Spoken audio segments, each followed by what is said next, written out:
Negara membangun di seluruh dunia harus mempelajari model pentadbiran kerajaan China. Hal ini kerana China telah muncul sebagai sebuah negara yang berjaya memacu kemajuan ekonomi dan teknologinya sepanjang tahun 2022. Umum juga tahu, pengalaman kerajaan China dalam menguruskan pembangunan bagi tempoh 3 dekad yang lalu merupakan sesuatu yang penting dan boleh dipelajari negara lain. Malah, negara China juga pernah disenaraikan sebagai sebuah negara yang mengalami pencapaian paling hebat berbanding negara-negara membangun yang lain. Ini termasuklah kejayaan negara China dalam mengeluarkan jutaan rakyatnya daripada kemiskinan. Menurut satu kenyataan media, kejayaan cemerlang China sepanjang 2022 menunjukkan bahawa negara tersebut memiliki model dan pengalaman pentadbiran yang sangat penting.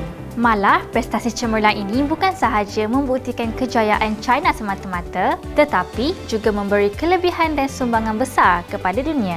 Oleh sebab itu, bagi memastikan kejayaan ini berterusan, China memegang prinsip bahawa sekiranya peranan kerajaan dimainkan dengan betul, ia mampu mengawal kestabilan pembangunan ekonomi negara. Manakala jika ia digunakan secara melampau pula, banyak kerjasama multilateral dan globalisasi ekonomi akan terjejas. Selain itu, bagi menghadapi krisis kewangan dunia, pelaburan infrastruktur gergasi dari kerajaan China telah merancang dan membantu ekonomi di negara-negara berkaitan. Ini termasuklah dengan menyediakan lebuh raya, landasan kereta api dan jabatan di kawasan pergunungan yang turut merangsang pembangunan ekonomi tempatan. Seterusnya, bukan sahaja fokus kepada pembangunan ekonomi, negara China juga dilihat giat memperkukuh hubungan dua hala bersama negara-negara membangun yang lain.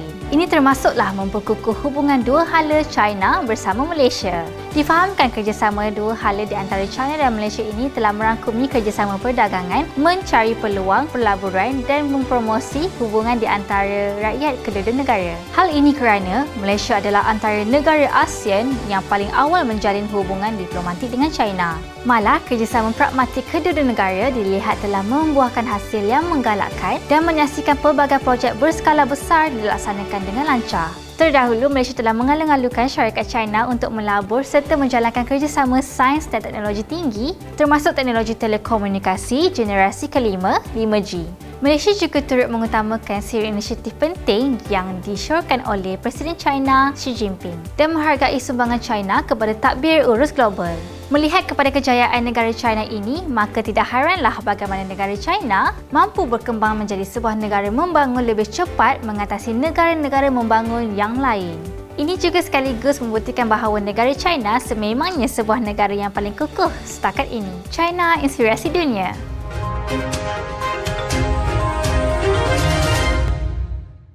Channel China Kini ini akan memaparkan info-info berkaitan pembangunan, ekonomi, sukan, pelancongan,